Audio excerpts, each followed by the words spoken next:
say it's fucking Tuesday. We got Lay in the building. We got Cap in the building. Cabs can't make it tonight, but he's here in spirit. On Lay. My man, just chilling, brother, chilling. What's up, Cap? How you doing? Doing pretty good. Is that and the father goes shamefully? That's my son.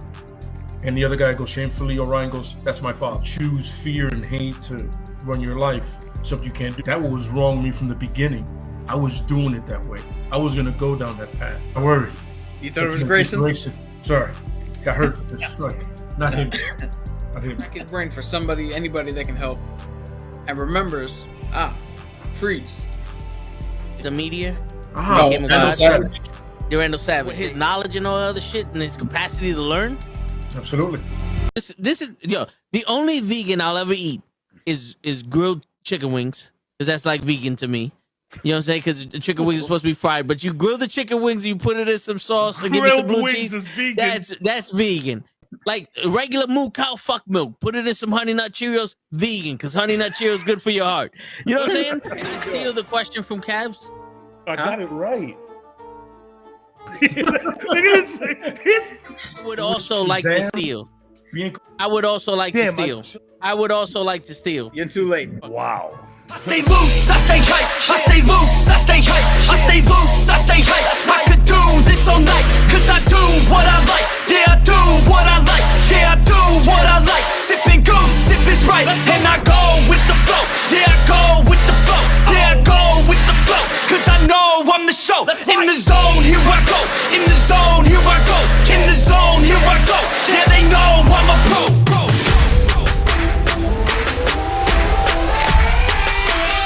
Let's go, let's go!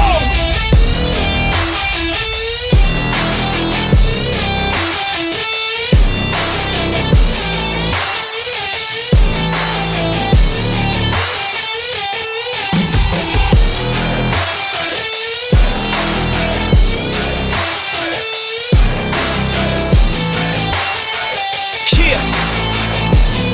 Let's go! Here I go, I get lit, I get hyped for this shit! That's right.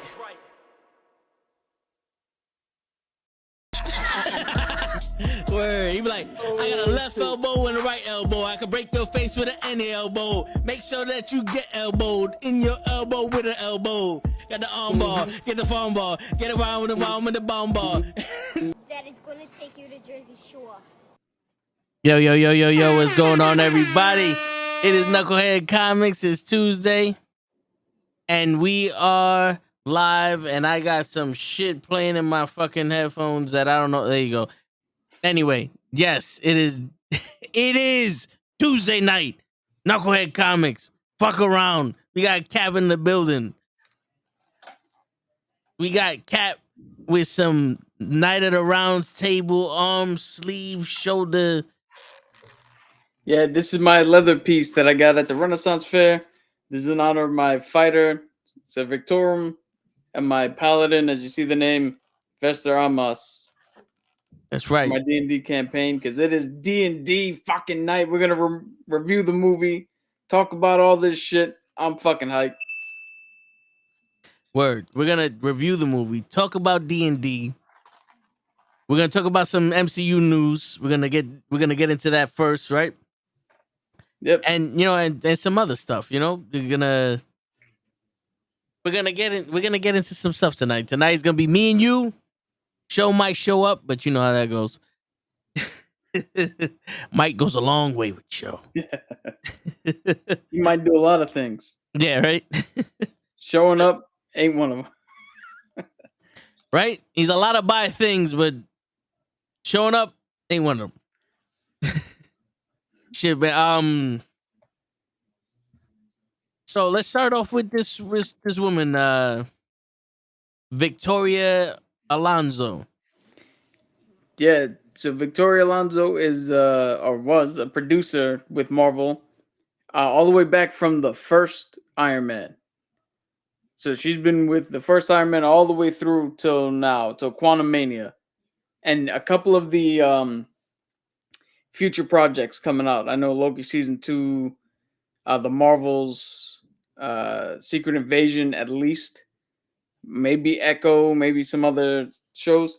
She was a producer on it, and then she graduated to be like the head of the graphic, the visual arts division, all the CG artists and all the graphic shit that they put in the Marvel movies, and she left.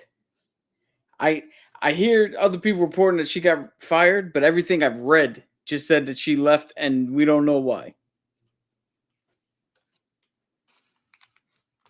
Yeah. Yeah, but the prevailing theory is that she's leaving because she was the reason why all the visual artists are having a shitty time, having crappy deadlines, crappy environments. They're being rushed to do shit. All the special effects that look bad technically happened under her watch, and she hadn't done anything to better them. Like, peep this. You remember Thor: Love and Thunder? How Heimdall's son communicated with Yeah. Thor? Or, How he yeah. was just a head? Yeah. So it was supposed to be the whole body, but they couldn't get it done in time. So the first run of the movie, the head float was shitty CGI. And then for like week 2 and on in the theater, they went back and actually updated it and fixed just the head, because again, that's all they can do, and slapped that into the fucking movie. So if you saw it early, you saw a bullshit float that was horrible. And if you saw it late, you probably saw the better version. And all happening under this woman who is now, for mysterious reasons, has disappeared. Well, some people equate it to also the flop of Ant-Man and Quantum Mania. Yeah. So, and that was full of visual effects. Like every effect that they put in there was visual. Yeah. There was no audio effects in it. Well, yeah, there was audio effects for people playing the home game, but no, yeah, that whole thing was shot on like a fucking 4x4 green screen stage, which if done correctly, can work. For the movie, I didn't see too much of a problem with it, except for it did have a little bit of the Wizard of Oz effect. Yeah. You're like, oh, they put shit in the foreground, but the background is just a painted wall. Yeah, especially when in the quantum realm with the walking buildings and all. Your buildings are dead.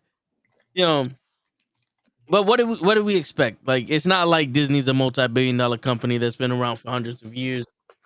They're brand new. The MCU is brand new. That hasn't been around for 20-something years. There isn't 50 movies. You know what I'm saying? Yeah, they're an indie startup. Yeah. We can't expect anything, to work. You know what I'm saying?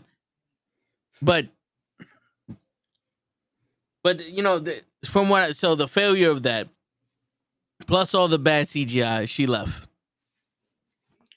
And I can only believe that she left because she couldn't compromise. Because what did they say? Quality over quantity. Yeah. We're going to slow shit down. We're going to, get shit. We're not going to just pop shit out every 5 months. Let's make this shit look good. Let's make these movies good, and we'll get to them when we get to them. And then what happens? The woman that's forcing everybody to do it now leaves. And again, we have, for legal reasons, we got to say allegedly. Well, I mean, I'm a prosecutor, so Yeah. you know what I'm saying? Like, this is a podcast. If you don't like what we're saying, listen, like, subscribe, share, tell your friends, put it in a note. Post it on MySpace, tag us on Twitter, and then go fuck yourself. You know what I'm saying? Like, I don't know what to tell you. We speak facts here. It's not opinions. You should appreciate them. But yeah. Speaking of which, not to get on the tangent like we always do, I heard Kenny call the fucking 1-800 hotline. Yeah. Yesterday. Yeah, it was like a diamond in company, and I said, "Yo, what do the facts do to your opinions? It adds pressure to your opinions, and then what did pressure make? Diamonds, boom, 10 times diamond. There you go. It's all there. It's all there. We don't bullshit you. I got a BS and BS, but we don't do that shit. But yeah, I mean, So have they announced her successor? Like, what was her job besides just making everything come out now?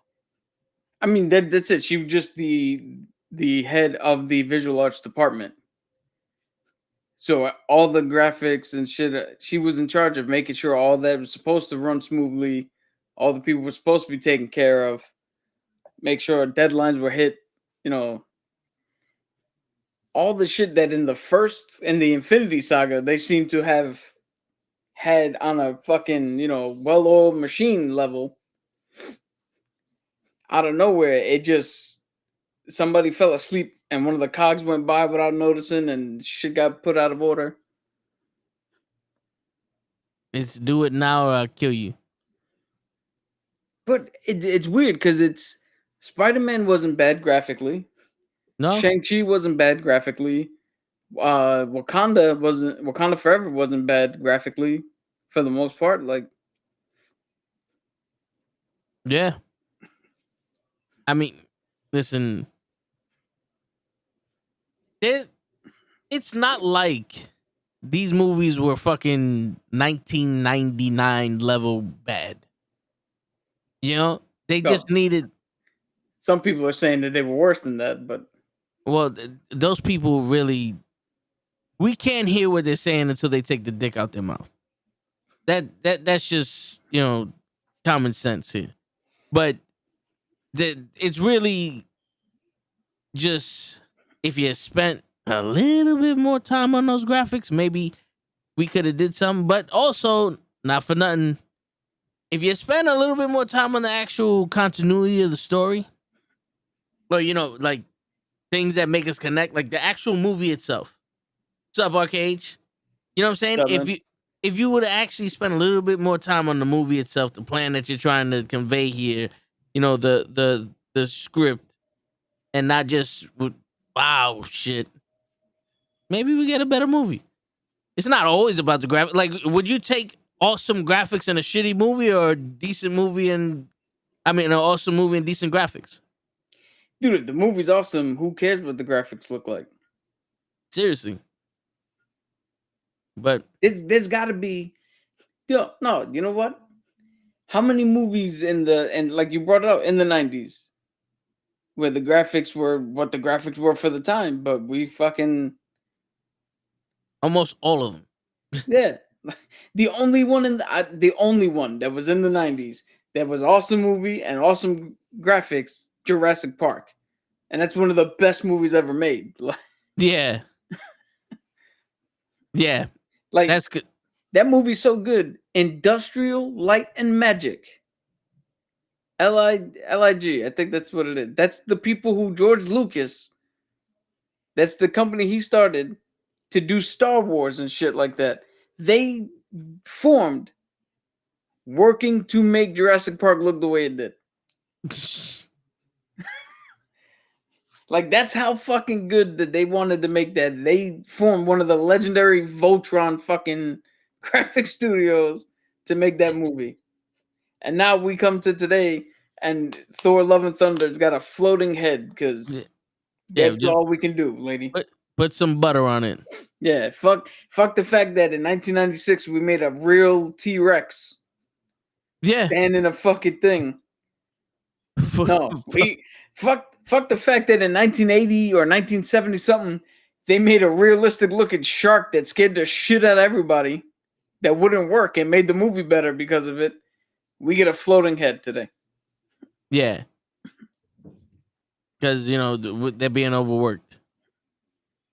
And, you would think that most of the shit that they do in Marvel is the same shit. Because you can mistake T2 as well. Terminator 2. The graphics on that. That was a good movie. Yeah. But I mean, James Cameron doesn't do anything unless he can figure out a way to physically do what he wants, and then he'll do the movie. That's why Avatar took 80 fucking years to come out with a sequel. Oh. But, I mean... Look at the dedication.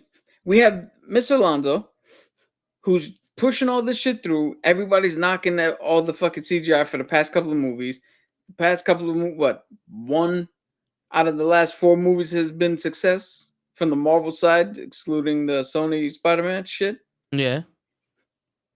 And they're just banging them out. They even made a joke about, oh, can I graphically go back? Nope, we're moving on to Wakanda. Fuck out of here. You gotta now switch off screen so we don't have to spend the money. And Shield, right? We get James Cameron bought a fucking submarine and lived underwater and filmed underwater so that he could tell his graphic teams how shit moves underwater. So when we get Avatar 2, it looks like it's under fucking water. Like, but we get a floating head. yeah, I feel like that was the old Street Fighter 2. They get backed up, but we're gonna they go don't home. go home. Yeah, yo, that's what I feel like. This is the speech. This is the speech for them. We get backed up and we're gonna all go home. But yo, like I said, you can mistake the quantum realm for Asgard. You know what I'm saying? With the lights that they had and all other shit. Take away a few fucking Change the sky color. Yeah, you know, take away a few stars in the sky and all that other shit, and then just turn around and be like, boom, there you go. Now this is fucking the quantum realm. You know what I'm saying? So, like, in actuality, you had some of the graphics already made. You know? So what are we doing here? What game are we playing here? Are we falling for a trickless magician? Dude, but look how Wakanda was. When did Wakanda come out? Wakanda Forever? Yeah. I think November. So that was November. We had February was Ant-Man, right? Yeah, November 11th, Wakanda Forever. February was was Ant-Man. Ant-Man. April is gonna be May's Guardian Galaxy in May, I believe. Then the original was June or July for the Marvels, and that got pushed back. So from November, December, January, February, 4 months, 2 movies. Right? March, April, May, another 3 months. Now we got 3 movies. Like, there was no time. If you only have one graphic department with visual artists that are supposed to come in and do all this shit, I got 4 movies coming out in a span of 8 months? Yeah. So how much can I really do if I gotta bang out 4 fucking movies? And one of them, as we mentioned with Ant-Man Quantumania, is in a completely fucking CGI world. Yeah. Speaking of which, before I forget, you know the Mandalorian, the female officer that honeypotted the fucking scientist? Yes. She was the leader of the resistance in Quantumania. That was her. No wonder she looked familiar. Yeah. Okay. I was like, yo, who is this woman? But I don't know what her actual name is, and I apologize if this is offensive to her. I do apologize, but she's now my, in case something happens to Michelle Rodriguez, break this glass and insert this actress.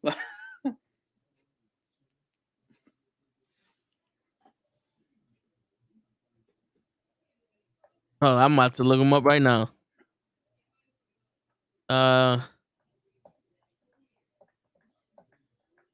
Katie M. O'Brien.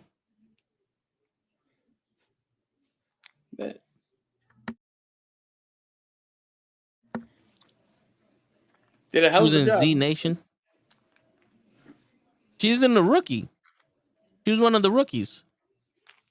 Yes.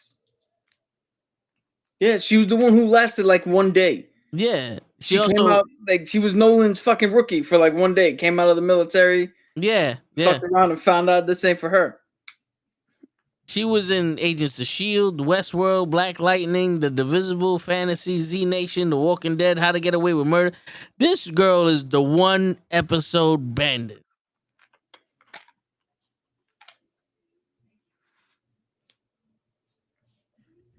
The 1 episode bandit here. And she was in 1 episode of The Mandalorian and 1 episode of whatever the fuck other show she was in. She was in a couple of episodes of Mandalorian. I think 2 episodes at least of the last season. Shit. She was in 5 episodes. Okay. But still. She was in each episode as one character. But damn, she fucking, that was surprising. I could definitely see her as the next Michelle. Well, I can see her doing those roles.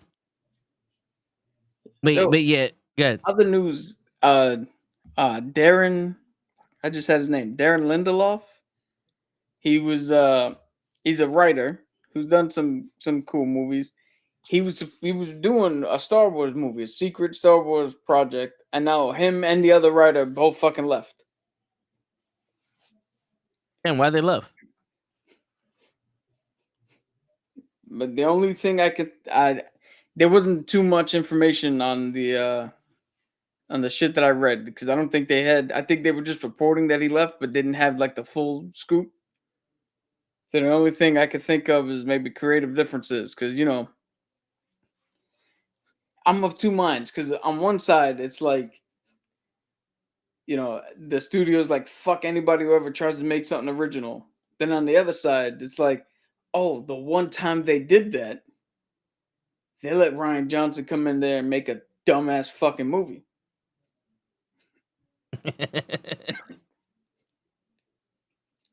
Shit. I mean, they'll just let anybody make a fucking dumbass movie nowadays. I'm sorry. I'm not going to let it go. We spent 40 fucking minutes of the movie looking for a guy you didn't even need and just grabbed a random person to do shit you said only one person on this fucking universe can do. Yeah. No, it's true. There was no need for none of that shit. And then that chase, I don't know, man. This is it. They're just out of range of the targets, sir. But they'll have to run out of gas eventually. We're in space. What, is gravity gonna stop us? We're in motion. Like, that's the one thing I never understood. They're in motion with zero force opposing them. Run out of gas, they're gonna stay the same speed. They don't just stop in space. Like, I don't know. Maybe in a galaxy far, far away, there's gravity in their space. But you throw a fucking ball halfway to the moon, it's gonna keep going. Well, funny you mentioned that, because a lot of the people were like, yo, how the fuck you drop bombs on them? Right? They could have just stood there. That's true. That's true. Now, one can make the argument that they weren't dropped, that they were pushed through the railing system. No, yeah. But like you like to say, don't make me go look for the answer in 15 other places. Yeah. Tell me decisively what the fuck's going on. That is true. That is true. Because you can even sit there and go, well, the starships have outside gravity for their whatever the fuck. You know what I'm saying? And that's why they have whatever. But it's like, that's another thing. You're shooting a fucking laser. Would the laser burn out?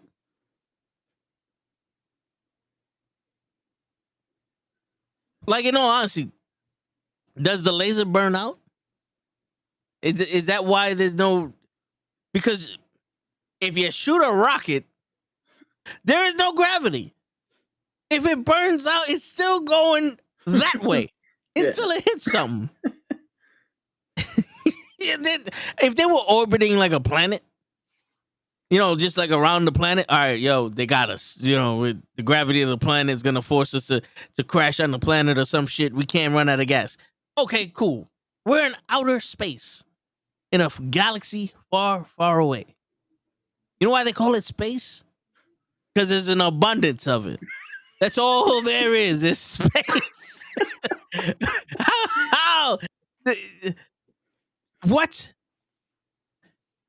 And then it's like, oh, if we do the light ship, but the light light speed? Yeah, if we light speed, they can track us. Okay, so we're out of the range of the guns. How do you change the fucking light speed tracker? Like, change the IP address of the light speed. Or light speed to your base, just fucking let them know, yo, dude, we're bringing company. Start fucking shooting now. Shoot it into space now, and it'll get to us when we light speed to you. Yo, how cool would that have been? Had they been like, yo, start firing now. We're gonna make them chase us. But when they jump here without them realizing it. So when they come in just under the fire, and the fucking first order goes right into it. Yep. That would have been some fucking sick genius shit. Hell yeah. And then they land, you know, and fill up with fucking gas and then light speed out. Yeah. Or change planes. So that way they can't light speed this one. Yo, everybody knows if you're in a fucking high speed, or in this case, the lowest speed chase ever. Yeah. You gotta change cars because they could track your license plate. Switch a new car, new license plate, ain't nobody find you. Oh, here's the thing. If I'm chasing you, if I'm driving and we're driving, and I know, like, yo, this guy got no gas. Let me maintain the distance I'm at. Because God forbid I get closer. Well, that's the weird thing. I think they made a mention of why they couldn't get closer. Were they already at top speed or some shit? No, I think it's because they were just like, we'll be in the range of their shit or something. It's either they were just out of range or something to do with the shields. I think they were like, yo, they just have their shields up anyway. So we just keep our distance and wait for them to peter out. And then we attack. Then they can't do nothing. Send a little doosh and boom, their shields. They're out of gas. They can't operate shields without gas. I don't, listen, if they're gonna stop dead in space because they got no gas in an environment that has no gravity and no opposing force, then what about solar winds? Yeah, okay. You show me a fucking sun out there. Well, Tatooine has 2 suns. Yeah, but they weren't in Tatooine. They were in fucking tattoo removal. I mean, shit. That it was cool to see Princess Leia do the fucking force bubble and get back on the ship. It was kind of, because I didn't know it was canon that she had the force. It was just, it wasn't explained to us until they showed us. Like, I didn't want to become a fucking doctor in Star Warian. You know what I'm saying? You know what I'm saying? So, but I don't know. Maybe it's me, but the whole "I'm Mary Poppins, y'all" was a little funny. Yeah. 2, I honestly think, and I know they didn't want to do it because she died in real life, but I honestly think it would have made more sense for one or 2 scenarios. One, if you want Ben to turn back to the light side like he did at the end of the last movie, right? Yeah. Then the scenario is he's flying behind the other TIE fighters. They shoot the fucking window out and blow his bomb out to space. Princess Leia out to space. He feels the connection with her and the Force disappear. And we already know he's vengeful. He fucks up those TIE fighters. And that's the spark that goes, oh, he might still have some of his light side there. And then when Han Solo comes to talk to him, Han Solo could bring him back because he'll regret losing his mom. Yeah. Or you have her talk to him. Well, I mean, you couldn't have done that, but well, I mean, they did. No, they had her in the cover, so it could have been anybody. Like, okay. Or you stop with the fucking, hey, I know these people did horrible, horrible things, but we could fucking redeem them. Yeah. Anakin's good again, despite the fact that he literally killed children. But all right. How about he blows up the ship and sends his mom out to space, and that's the day he severed all light from him, and he becomes the bad guy that Vader couldn't fucking be in the end. because Vader chose Luke. Yeah, But Kylo Ren doesn't. He doesn't give a shit. He's full fucking dark side now. yeah, and not for nothing, I think Rey versus Kylo Ren at the end of the movie set up for Rey versus Cyborg Moff Gideon. I know it's not Moff Gideon, but The Uh, Sidious Moff City, yeah, fucking or Palpatine or whatever you Council want to of Palpatine. Her versus him it's like, nah. If you would have shown that Rey surpassed Vader, Yo, or just like his dark is so dark that he didn't surpass Vader, but he's still scary as shit. dude, I've been pitching this, and I'm gonna say it again. How cool would it have been? We don't know Palpatine's alive, right? Yep. Because he's not. Like he's not alive. But But Kylo goes full fucking force. He gets messages like, you know how Obi-Wan and fucking Qui-Gon and Yoda can talk through the Force. yeah, Sidious is talking to Kylo through the Force. Go to Exegol, raise an army, finish what I started. He's there at the end. She shows up at the end. He turns around and is like, look, this was a fucking Coliseum where the dark side gathered to chant and all that shit. And then you start seeing those guys in the robes, right? As a force visual. Because you know how they were connected. They projected into each other's heads. yeah. Well, he's projecting this into her head. And then you see standing beside him Plagueis, Sidious, Vader, Revan, all the fucking dark side users. And she fucking goes back. Dooku. Dooku, Grievous, all the motherfuckers. Standing behind her, you see Qui-Gon, Obi-Wan, Mace Windu, Anakin. You see fucking Yoda, Yaddle. You see fucking Cal Kestis. Not well, he's still alive at this point, but the other guy, Ahsoka Tano. No, but she was there, but I think who knows if she was alive. But Yeah. the other guy Qui-Gon. that Freddie Prinze Jr. played. Oh, shit. The Rebels. Yeah. Kanan Jarrus. There you go. Kanan. There you go. See? You see them. And right before their battle starts, like they're like, all right, they getting ready. They start to move towards each other, and the fucking Force Ghosts start to move to each other.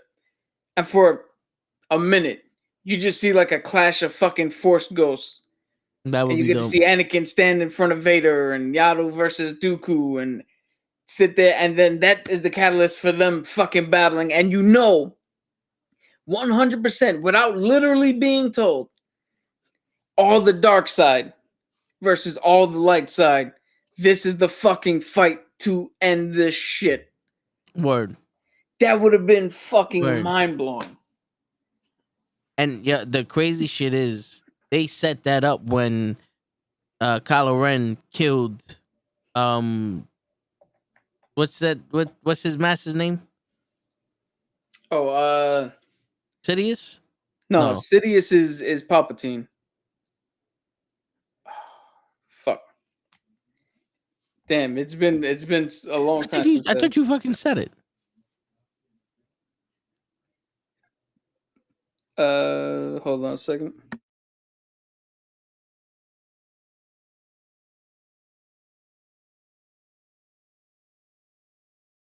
Snoke. Like when he killed Snoke, what does that tell you? He is now the fucking the master. He's the HIBC or whatever the fuck that acronym No, is. but you know what I'm saying, the head nigga in charge. But the because what is it? Sith. He's a Sith. He got to be a Sith Lord now, and then he could take upon an apprentice. Yeah, Lord Ren. Because that's the way it goes. You kill your master and you become the master. So he killed his master. Make him become the master. Yeah. And the crazy shit is he killed all of his masters. His father, his mother, and Snoke. He had no he didn't give a shit about fucking General Grievous. I mean, Palpatine. Yeah. He didn't really give a shit about Palpatine. He wanted to master Vader. He wanted to become and surpass. Yeah, like you said. Yeah. So that would have been awesome if he would have killed Palpatine. Imagine that. Palpatine, At the he very comes least, up and Palpatine is fucking lasering Ray, and all other shit, and you just see Palpatine's head fucking squashed. And Ray's just sitting there going, Kylo Ren's just sitting there going, "Are you done playing? Join me." You know, like with his fucking mask and shit. And she's like, "Never, I'll never join you." And then you can do the whole her team, or like his, like he kills Palpatine and becomes the master of the shit. And like he's so strong, like you said, all the Sith Lords come out. The fucking the one that created the rule of two is out there, and he's like, "All right, yeah, nah, this is the real one. This is the one right here." He gets more powerful, and that means Luke got to come out and like, "Wait, nah, this is an unfair fight. We got to balance the Force." Luke is the one that's trying to balance. Anakin comes out to balance. Qui-Gon, Obi-Wan. No, Samuel Jackson's character comes out. Mace Windu, because they all thought all three of them were the ones. They come out to try to balance the Force, and it's like, none of you can balance this. And then all of them come out. Mace, then Qui-Gon and all of them, Yoda. That would have been amazing, because that would have kind of been that whole battle where, yo, we got to hold on, we're gonna die, and then the rest of the fucking galaxy comes in to save them. Dude, you know what I'm saying? Yeah, and you know what else I would have done? I would have turned around and had Luke. So the second movie, a lot of people would have died for me. Yeah. Leia would have died. Yeah. Luke would have died. Han's already dead. And I would have done that because Luke would have been training Rey and turn around and going, giving context to how everybody's like, how the fuck is she already good with the blah, blah, blah, blah, blah. So he finds her. He's training her. She's better than he thinks. He's teaching her everything she needs. What do you call it? Luke shows up at the end to save everybody. That's when we find out that Leia has been training her and Finn. So she's been getting training. Yeah. Like the Force innately just helps out, because the Force helps out the user. Yeah. So the Force has been helping, and she doesn't understand it. Leia sent her on the path. Luke fucking polished her off, so now she's fucking good to go, because she's had two different perspectives on it, two different trainers, and now she has a better grasp on it.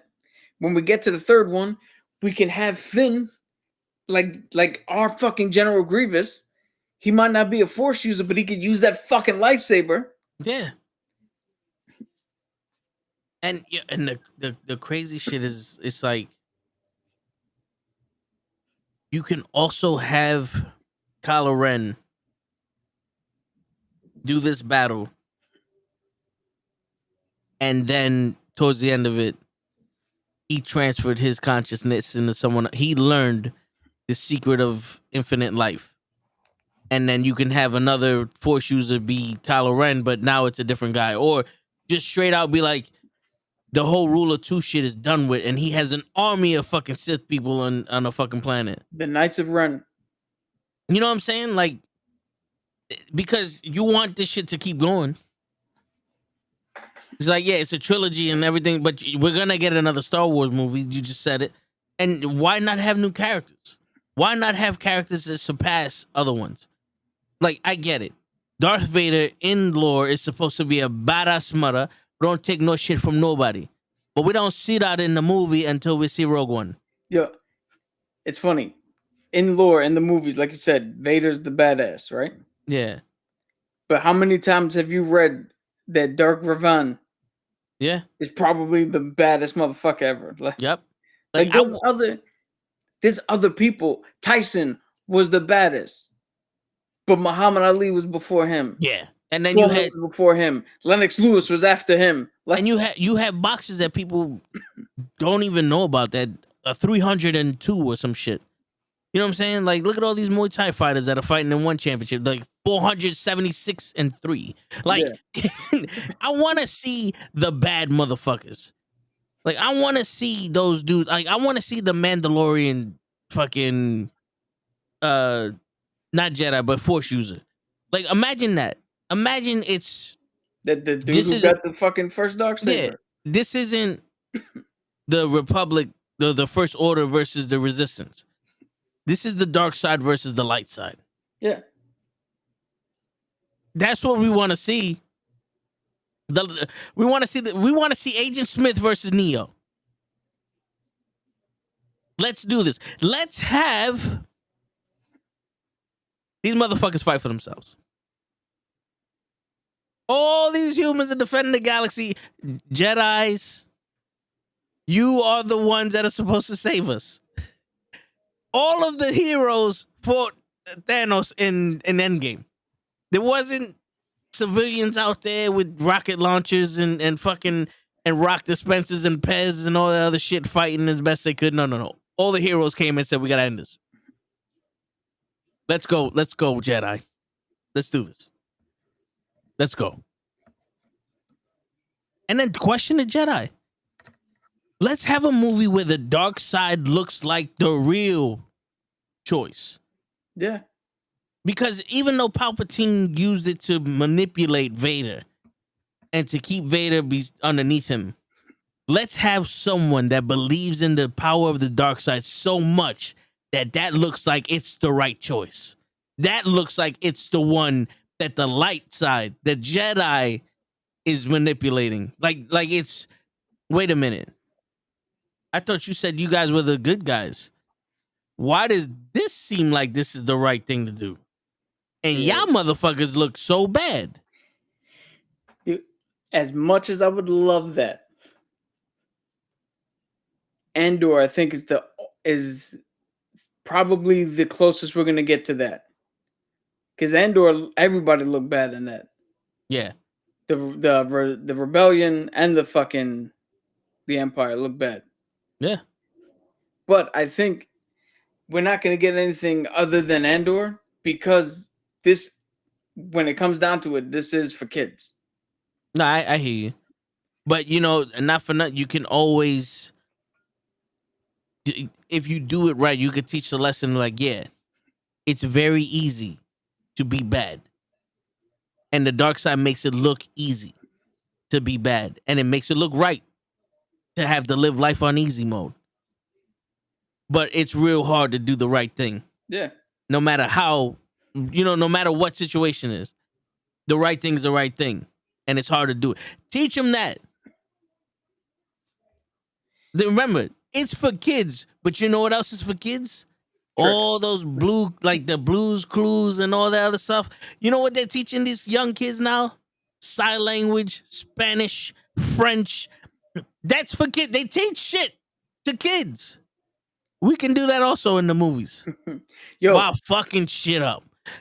you have your thing behind you, and I have mine sitting over here. Bob Ross?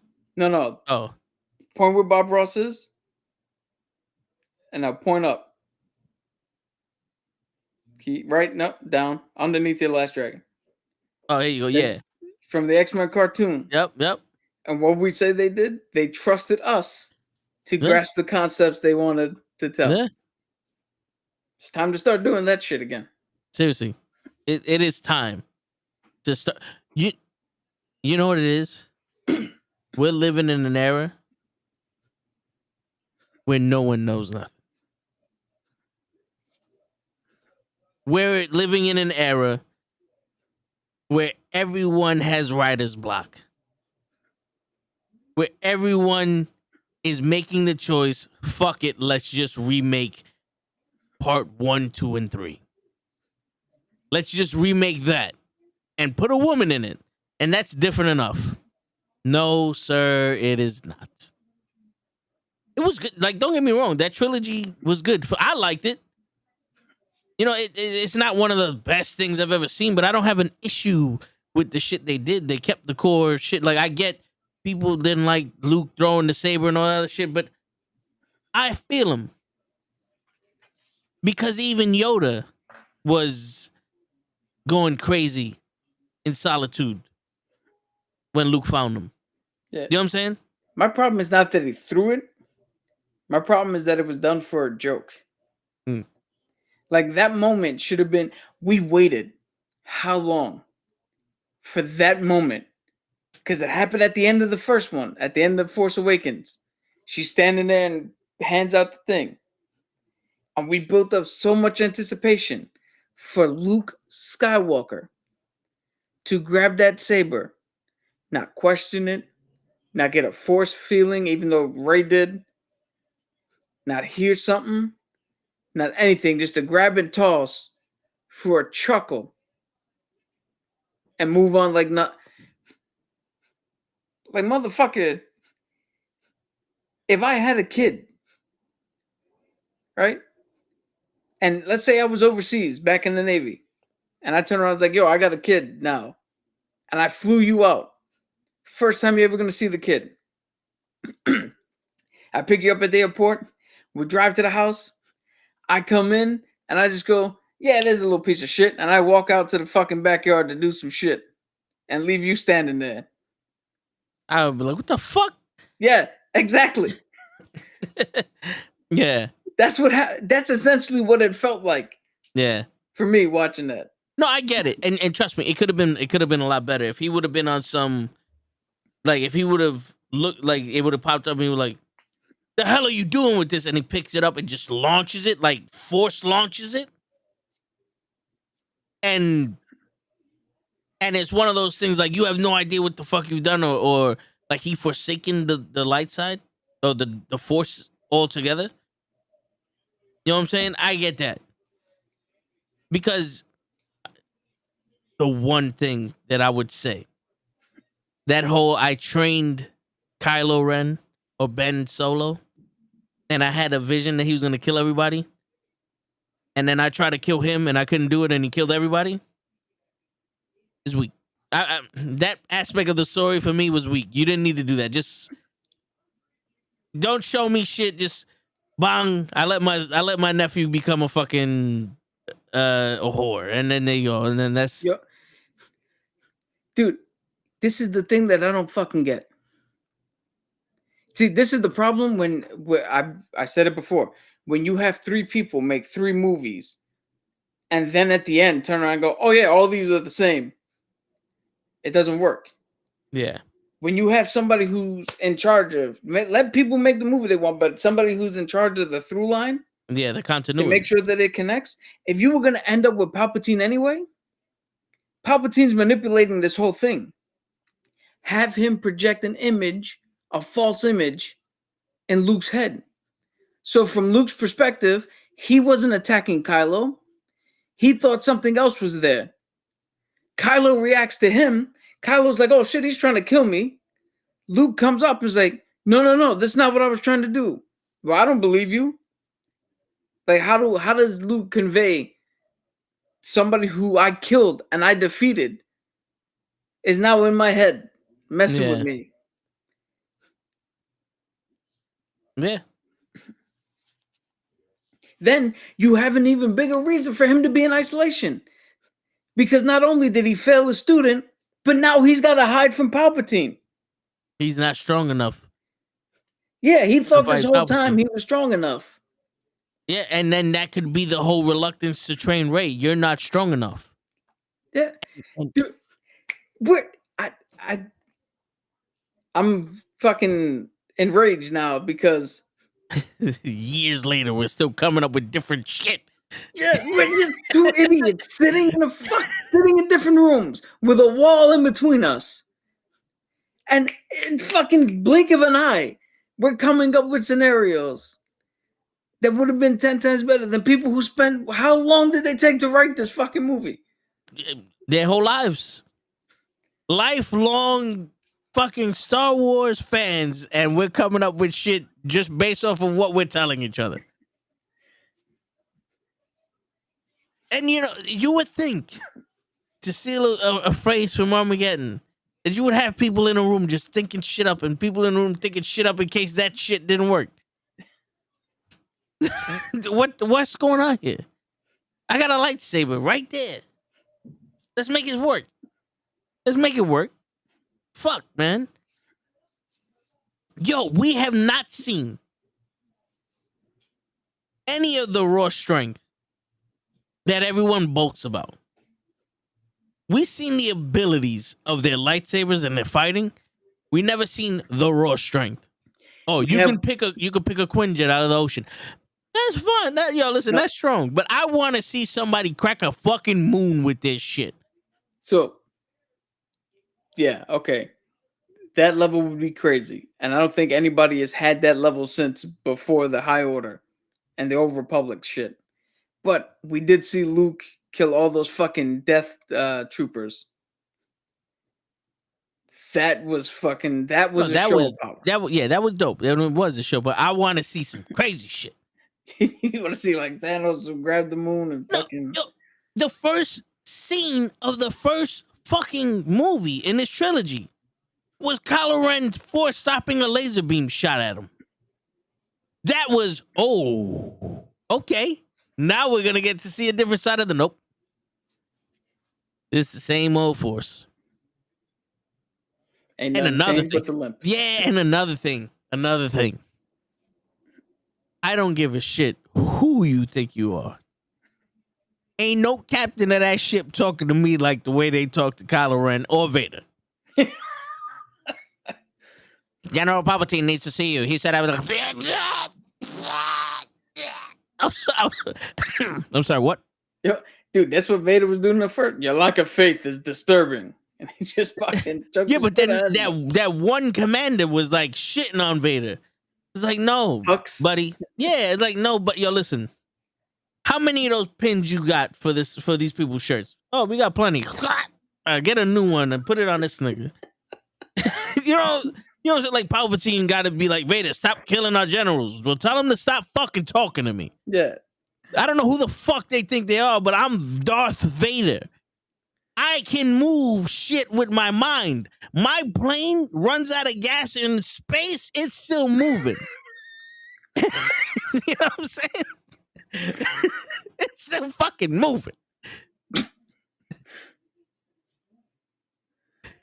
So let's cut this shit out. All right, you lucky I let you speak to me the way you fucking speak to me with this shit, motherfucker. I know people are so mad they ain't doing nothing. Like, wait a minute. Anger leads to hate. Hate leads to fear. Fear leads to the dark side. You're there. Yo. You should have all this shit with you. You shouldn't be a calm nigga in the dark side. I mean, Kylo Ren was, baby. When he got mad, he'd go to that computer council and tonight will be the night that I fall for you. Yeah, right. He's like, you want to erase the IP address? Let's fucking erase it now. Where's your NordVPN system? Yeah, motherfucker. Nah, it's funny because I know it seems like we're passionate and we don't like fucking Star Wars. I'm a fucking big Star Wars fan. Yeah, I am too. It's just I'm also a fan of telling the story. Like, what is the plan here? What is the plan? Like, I know we're gonna talk about Guardians of the Galaxy in the near future when the movie comes out. But I honestly am at the point where it's like, I enjoyed Shazam 2 because I walked in there going, I just want to see a movie. Let's see what happens when they did. I want to see what they did with this. Yes, it has its flaws. And if we were to dissect it, we can get to that level. But I'm pretty sure I'm just going to be on some fucking. You can see Guardians of the Galaxy 3 and everyone's like, oh, they should do that. And I'm like, yo, the green they use on this Gamora is 3 shades nicer. Like, you know what I'm saying? Like I don't know. 3 shades nicer. That's yeah. I don't know what to do anymore with this shit. It's like I don't want to go to a movie and rewrite the goddamn movie because you couldn't do it right. For that, we're gonna have to start sending clips, like a clip of this. Let's send this shit to George Lucas and Dukas and whoever the fuck else is writing these shits. Just send it to Disney and just be like, here, Ignore anything you want, but this is the way. This is the way. We're just gonna keep. I'm gonna add them. Make the video add them everywhere. You know what? If they want to become the realness, they gotta come and bathe in the water of Orchard Beach. Word. Without getting chlamydia. Shit, motherfuckers. That's why I don't understand. Like, oh, the whole CGI shit is stopping the movies from coming out. The CGI ain't the problem. She-Hulk. Weeks after that shit finished, we still have issues with it. 1% of our issues is that the fucking graphics. Don't get me wrong. I don't want to watch fucking 64-bit Nintendo graphics. I wouldn't mind that actually, but like, come on here. Don't sit here and be like, "Wow, the movie's gonna take 6 months longer because of the graphics scene." Okay, how's the movie itself? Sucks. So rewrite that. Take the 6 months and redo the shit. The shit. They didn't finish the graphics, so you can do it again. Go back in front of the screen of green and do it again. The graphics will be there.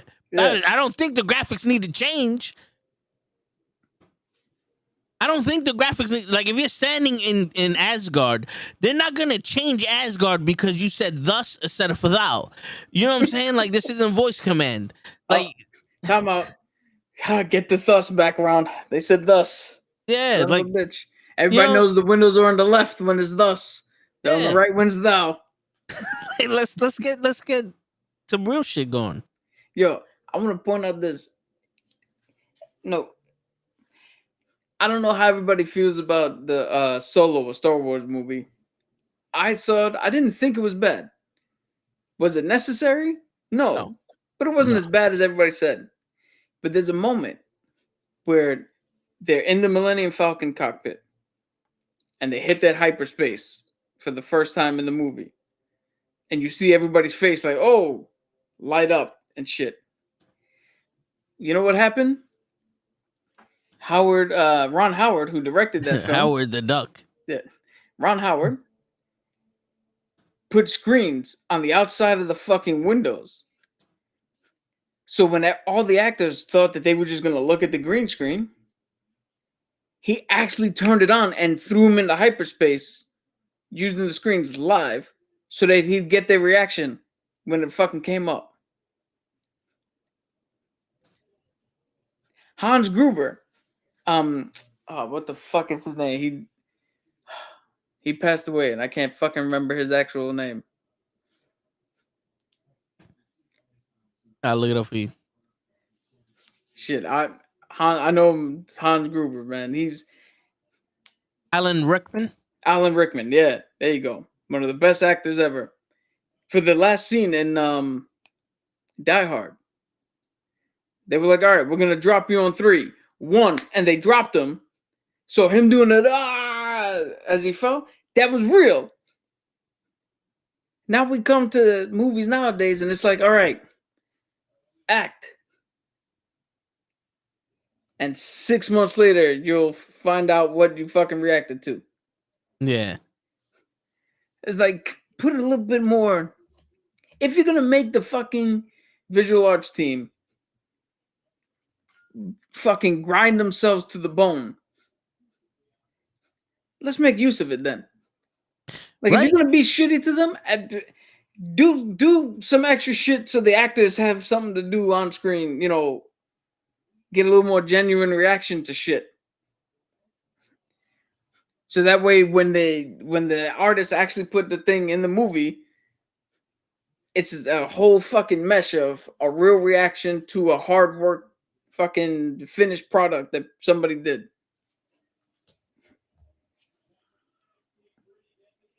Word. Shit. Cause we gotta believe this shit too. You know, cause in all actuality, Ant-Man in the Quantum Realm technically no one's been in the quantum realm except for Janice. Because they all went to the surface. And they're sitting there going, so this is what Jersey looks like. Like, no one is sitting there going, what the fuck is this? It's like instantly I went into a mini world and I was like, oh, okay, yeah, caterpillars are walking around. There's broccoli walking around. And I completely accept this. Well, no, to be fair, Hank was like, that motherfucker looks like broccoli. Yeah, I get it. Yeah, but it's still, he looks like broccoli. That's kind of like someone, he looks like Tyson. You know? But I mean, what the fuck you want him to do? Walk over and 15 minutes we're talking to this dude? No, just, I don't know. Let me handle this. You chop the motherfucker's arm off. Oh shit, this is real. Pew, pew, pew, pew, pew. You know what I'm saying? Like, hello, if we're in the streets and you say, let me handle this, and you chop someone's arm off, this isn't a friendly conversation. This isn't a friendly conversation to me. You know, that's how we communicate. I hear you, but I'm going to communicate by shooting motherfuckers. I'm shooting the rest of them. Fuck it. You know? Something. And these people made up camp and Shirley found them really easy. And no one seemed afraid of Shirley. All right, tell MODOK. Yeah. Again, for people playing the home game, Yeah. MODOK. You know why I call them Shirley? I completely forgot fucking MODOK. Oh. I was trying to think and I said, fuck it, you'll figure it out. Cap knows what I'm talking about when I say shit. You know, it's just those little things. I didn't notice the dark sky in the quantum realm. All of a sudden, that scene had a night side, like night. It was nightfall. Every other part of the quantum realm had galaxies in the sky. That one was just nightfall with little stars. We went to the beach for that one, but no one was afraid of MODOK. MODOK's just flying around. He's the multi-man killing machine made for killing. And he didn't kill nobody. He killed himself. It's very sad. But hey, listen, man, we can sit here and shit on this movie all day, but we got that. And now to wrap up the first segment, why did she leave? Probably because how easy it was for us to be like, hey, probably not that good at the job they told you to do. It had to be one of those things like, yo, I'm not gonna sit here and take all this criticism. Dude, I told you was it a few days ago? Where I was like, yo, if I was Kevin Feige after the Infinity Saga, I'd have been like, peace, I'm out. Y'all motherfuckers deal with this shit. I created the greatest fucking movie saga ever. I'm gone. Take my money, move on to something else. Yeah. But now we have 4 different fucking plots. We have the Eternals. We have Hercules coming down, killing everybody. We got the Fing Fang Foom. And we got Kang. And not to mention whatever street level shit's happening with Cap. Yeah. And the leader. And the relocation syndicate. So it's like, so I'm sitting here now, like, all right, how do you get, how do you tell the story past Thanos? Throw everything at it. What? We're going to fight Galactus, the Celestials, the Eternals, the one man that's above all, Dracula. We're going to fucking bring in Silver Surfer, the Blue Surfer, Dr. Doom, Dr. Detroit, and the Fantastic Four. Dr. Pepper. Yeah, like... Fucking Pepper Pig. What? All of them. What? Oh, and by the way, we're going to kill Professor X. How you going to do that? Mind control. He's going to get his neck snapped from the inside. Yeah, they're going to kill him in his dreams. The one man that is strong enough to not have that happen, who's going to kill him? The Juggernaut? No. Well, I mean, Wanda. Wanda's probably the one person who could. Yeah, I hear you, but still, like, Jesus, fuck. You're going to tell me these people defeated Thanos? Vin, Black Bolt, All he's got to do is use the one weapon he has that I'm telling you right now, you might want to stop it, because if he says something, you're not going to feel so good. What mouth? Like, holy, wait a minute. Dude, that's the one thing that's This nigga never panicked before? That's the one thing that's... What did she say in The Matrix that's going to boggle my noodle? Or the shit she told him about the vase. Like, oh, did you knock it down because I told you were going to do it? Yeah. Or were you going to do it anyway? And I just... Bake your noodle. There you go. That's what's been baking my noodle. Why the fuck did you continue to speak? He's practiced never saying a fucking word for the majority of his whole life. He doesn't have a mouth now. He needs to get that shit out. yeah. It's like a fart. Like if he holds it in, he's gonna have diarrhea. Yeah, like you don't have the shit until I close your asshole. Like, what? What? But, yo, I swear to God, it would have been dope if they would have, if Mr. Fantastic would have been like, Wanda, you need to stop. And then he just shot a beam at her. Like, fuck this. I know what's going on here. And then she closed his mouth. Yeah. If he did the Key and Peele skit, he was just like, bitch, and fucking threw her across the room. You know what I'm saying? Like one of those. And it was one of those things where, because in all honesty, at this point, you got to be like, I'm the smartest man in this galaxy, Wanda. And if he speaks to you, you're gonna disintegrate. And if she gets to use her cosmic energy on you, you're gonna disintegrate. And if Agent Carter behind you throws the shield at you, she's gonna cut you in half. And then I got somebody who's going in your mind. And if you break his neck in the mind, it kills him in real life. So you don't want none of this. Yeah. Plus, you won't even believe I'm made of fucking ravioli strings, man. You just pull me apart like fucking polio string cheese. Yeah, bitch. Now turn around and go home. like what? That felt like that was the Saturday Night Live version of that part of the movie. I traveled the quantum realm. I mean, I traveled the multiverse. So what'd you find out? Not much. Okay. You didn't take the tour, did you? This girl has been jumping in and out of shit every time she sneezes, and she knows you gotta get pizza, you gotta get this, you gotta get that. Like, what? You don't want to get stuck in the paint realm, world traveler. Did you know there was a paint realm? Did you? Dude, they could have take the fucking paint out, show us old footage of the X-Men in the fucking Fox universe. Or the old Fantastic Four from the 80s. Yeah. Or show us the fucking... You want to put paint? There was an animated universe. Show the fucking animated X-Men. Or one of the animated Avengers. Or the animated Spider-Man. Or the other... Yo, something. Not for nothing. They spoke about Spider-Man. I'd have went through the animated Spider-Verse.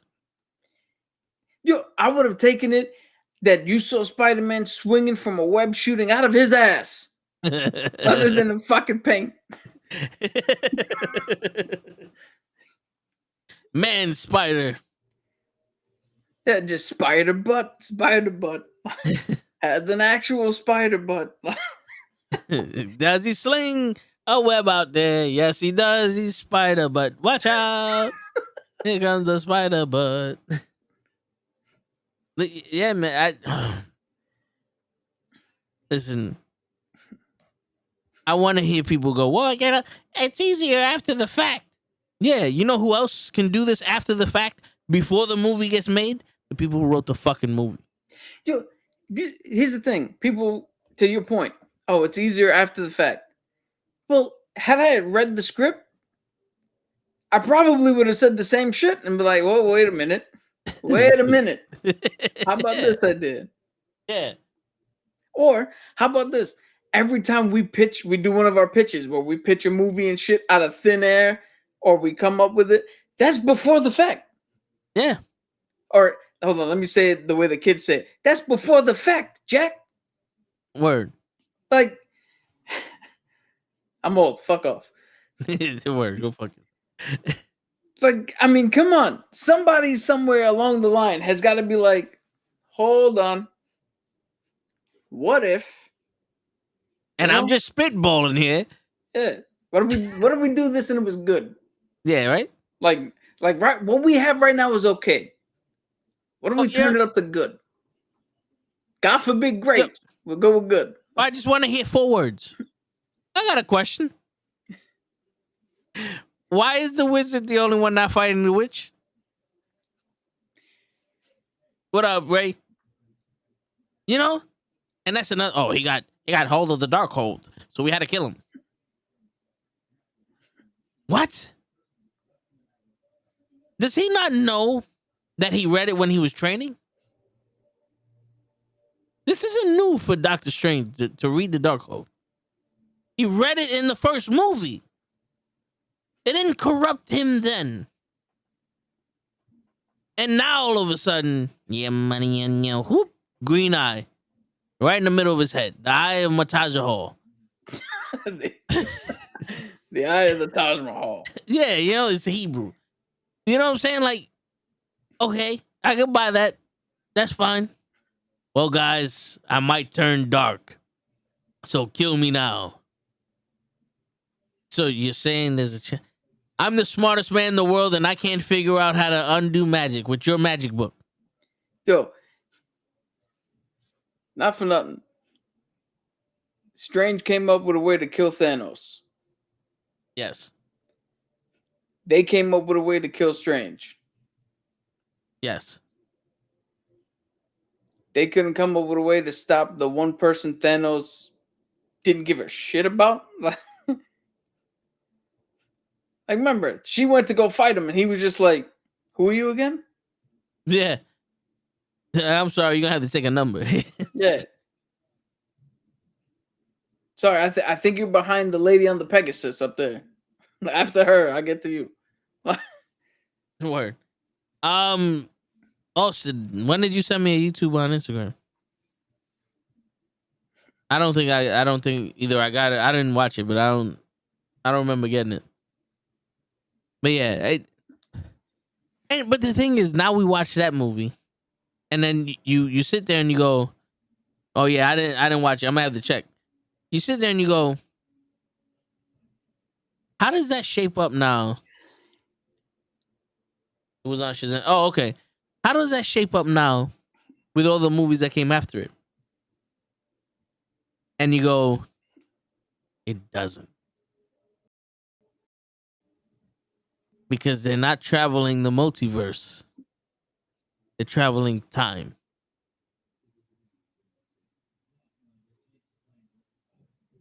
Yeah. You know what I'm saying? Like, I get it. There's 70,000 different Kangs. But he's traveling time. Not the He's multiverse. quite literally the time traveler. Yeah, you know what I'm saying? But not the multiverse.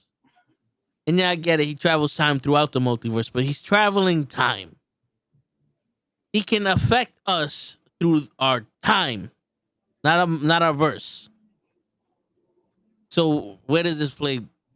Where is this variant or the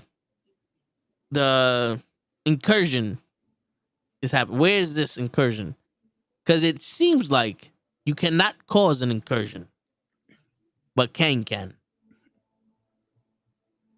And if they were to explain that some way in the quantum realm or in any movie that comes afterwards, that some multiverses think they're causing incursions because they're traveling the multiverse. That's me fucking with them.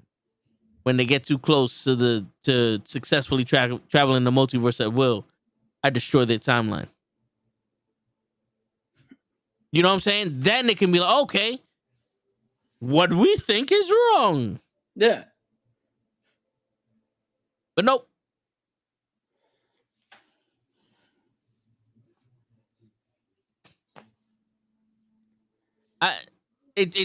That's another thing. It's like it's not it's not connecting on the story you're telling. Like, I get it. I wake up today and I do one thing, and then I wake up tomorrow, I do another thing, and I tell you the stories about today and tomorrow, and it's gonna be two completely different stories. But the timeline, the thing you're getting at is the progression of what happened, right? There is none of that here.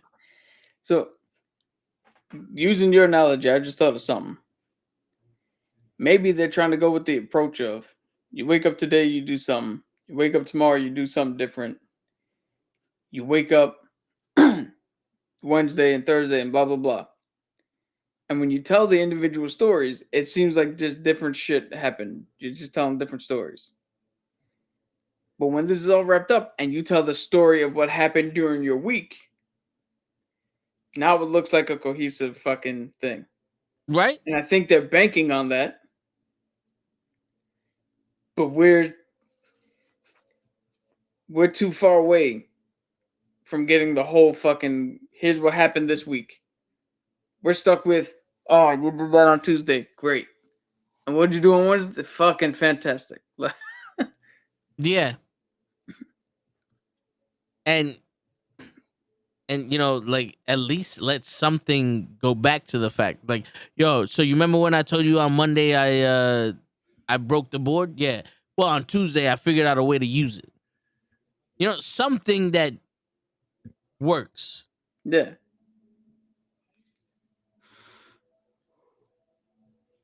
You know, something that fits together. Like, just like, oh, by the way, I have a point here.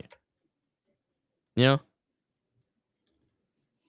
But the whole Blade shit, they pushed it back again? Or they just they said, here goes 5 pages, read this shit and enjoy it, right? So his the other shit, the other news, Blade. Apparently they did another rewrite of the script, bared it down, and again, this is all just reports, scuttlebutt. You know, it's nothing that's like 100% concrete, so grain of salt. But the reporting is they slimmed it down to 87-page script, which I think that equivalates to we're getting a 15-minute fucking special presentation on Blade. Yeah. and they cut out Dane Whitman, aka Kit Harington, aka the Black Knight, AKA Jon Snow. Yeah. So the motherfucker who was set up at the end of the Eternals, they cut out the movie. Who gives a shit about him? Yeah. We got to make sure Blade is under the 3-hour mark.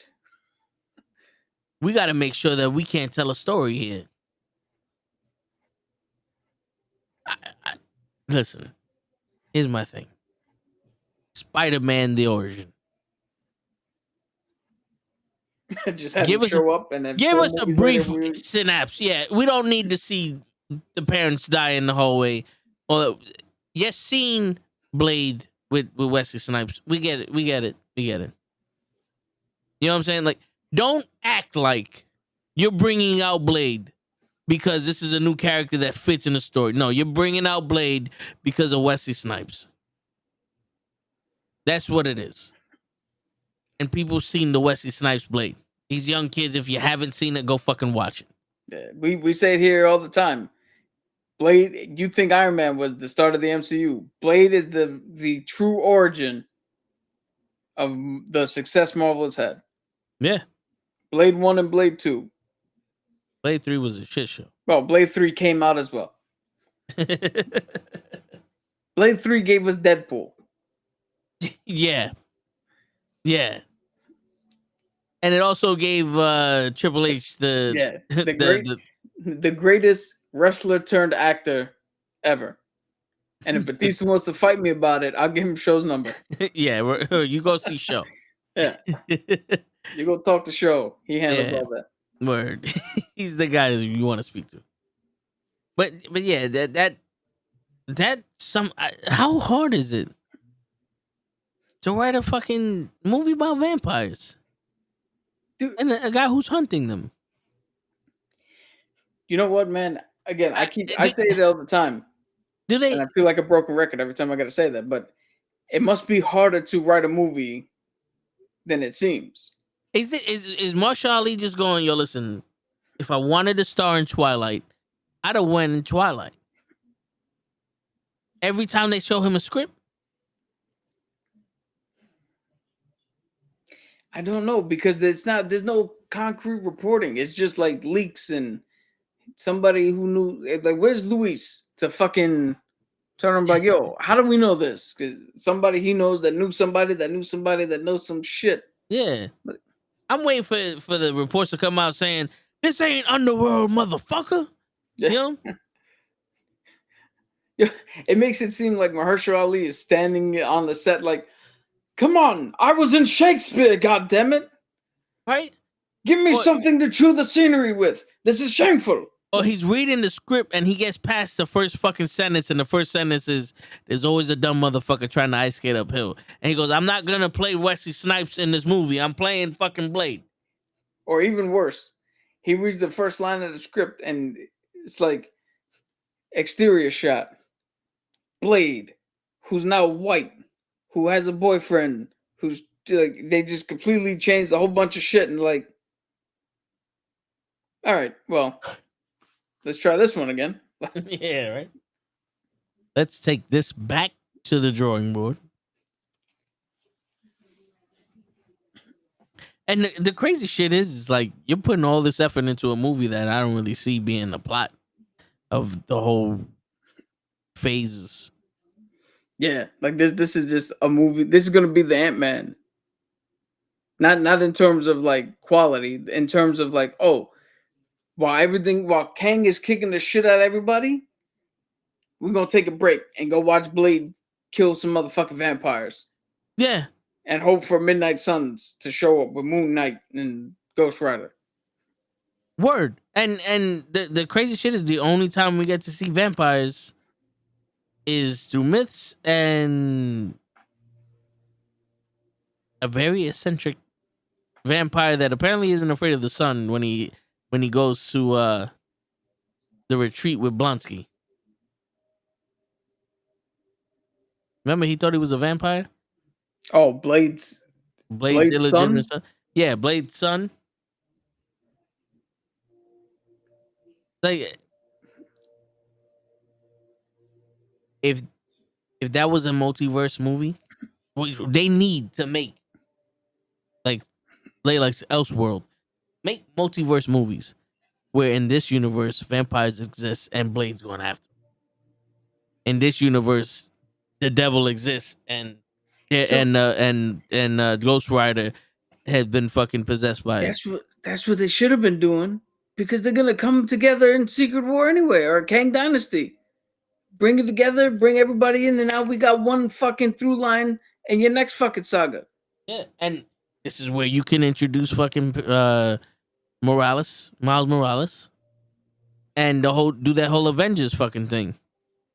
We merged all the fucking universes together, and Miles Morales is now a Spider-Man. Enough of that we got some shit we actually like, and we're not gonna bash. Word. Do a review here for Dungeons and Dragons: Honor Amongst Thieves. Honor Amongst Thieves. Wait. I'm gonna let Toe go first. Yo, listen. Dungeons and Dragons: Honor Amongst Thieves was a very fun movie to watch. And you don't really need to know Dungeons and Dragons. It's like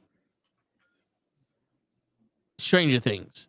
Dungeons and Dragons are mentioned in Stranger Things, and you don't really need to know it to watch, but you get the gist of it. This movie, you can watch it without knowing anything about it and sit here and go, okay, I get everything. I understand everything. And if you know about Dungeons and Dragons, it just makes it that much more special. Michelle Rodriguez is a barbarian. They have lesser intelligence. She wasn't stupid, but she was saying some stuff that was like, okay, her intelligence ain't over there. She ain't. Her reflexes are too fast. Nothing goes over her head. You know what I'm saying? And then, you get to see all the characters. And like I said, if you know about Dungeons and Dragons and you play Dungeons and Dragons, you can see each character playing their version of the barbarian, of the bard, of the the Sorcerer. wizard, the sorcerer, you know, Druid. the paladin, druid. rogue. Yeah, you know what I'm saying? You see all those different versions of that. It's not like they're all the same type of person or they're looking for a leader or something. It's like, no. Because when you play Dungeons and Dragons, you got to make it through some shit. And sometimes you got to convince your boys, throw the fireball at them. It's not going to do it. It's going to do something. You can do it. Roll the 20 and let's roll. You know what I'm saying? That's kind of like how it was. You know what I'm saying? And it's dope. It was long enough to tell the story. We got the little bits of each part of the story that we fucking was told. You know what I'm saying? Like each individual part of the story was told not perfectly, but you know, we got it. We understood. Everybody got a little moment to shine there. You know what I'm saying? We got 3 relationships in that whole movie, and all of them got explained to completion. I didn't question why someone thought someone was a mother to them. You know what I'm saying? Yo, They that's told something I wanted to ask. I guess we'll talk about that when we get into the spoiler Yeah. portion. So go ahead. No, but yeah, it's fun. If you need something to watch, it's a fun movie to watch, and you can appreciate stuff there. And if you know, you don't need to know Dungeons and Dragons to watch it or enjoy it. But if you do, it's fucking dope. And let this be the catalyst to open up your mind and try to figure out what most of the shit in there was. Because it is a fantasy game in a fantasy world that you control. And these people, we got to see a campaign from these people that was told. Well, one shot, but yeah. No, you know what I'm saying? Like a one-shot campaign that was, you know, told through these people that was like, oh shit, this shit is dope. I want to play this. You know what I'm saying? So that's my non-spoiler review there. All right. My non-spoiler review, it sucked. No. And that's it, ladies and gentlemen. Yeah. And on that note, no, the movie, like Toe said, was extremely fun. And if you've ever played the game, if you ever want to play the game, that's the game. The game is fucking fun. The game is just sitting around with your friends, half playing the game, half making jokes about the game, half ragging on your fucking friends about shit. Like, I'll tell you right now, the current campaign I'm in, we spent 3 hours doing a fucking band battle. Yeah, me and my friend and another character were in a rock band, and we fucking went song for song against another band because I'm a bard, and we fucking rocked it out. That was an entire 3 to 4 hour session we had. My friend Jay, supposed to be highly charismatic, supposed to be regal. He wanted us to steal something. He could change his shape. He can look like anything, disguise self. He was like, oh, I'm going to be a beggar in a town full of rich people. And he's a rich dude. So we rag on him for that. Like, that's the kind of fun we have when you play. This movie exudes that amount of fun. It felt like watching a one-shot, like watching people play D&D. You had everybody who hit their marks the way they were supposed to. The story made perfect sense. This is the one thing I love about this. It was self-contained. This is why I call it a one-shot. Because a one-shot in D&D is a story. We play for 3 hours, 3 to 4 hours. It starts, it has a middle, it has an end. We get up, we leave. This had a start, middle, and end, and it's self-contained. It didn't try to build out a universe. It didn't try to build up a sequel. It didn't try to build up 4 movies. This was the movie that it wanted to be. Very effective. The story was great. The emotionality in it was something that I haven't seen in the last couple of movies. Like Wakanda Forever had emotionalities because it was drawing off of the real life passing of Chadwick Boseman. So it had no choice but to have that in there. Dungeons and Dragons, Honor Amongst Thieves, it doesn't have anything to hook people in. It doesn't have any external stories with the cast of the characters. So it had to tell its story and try to hook you on its own. And at the end, I was fucking hooked. I was in tears when the ending happened. Like full on watery eyes, tears running down the face. And I haven't done that legitimately since what?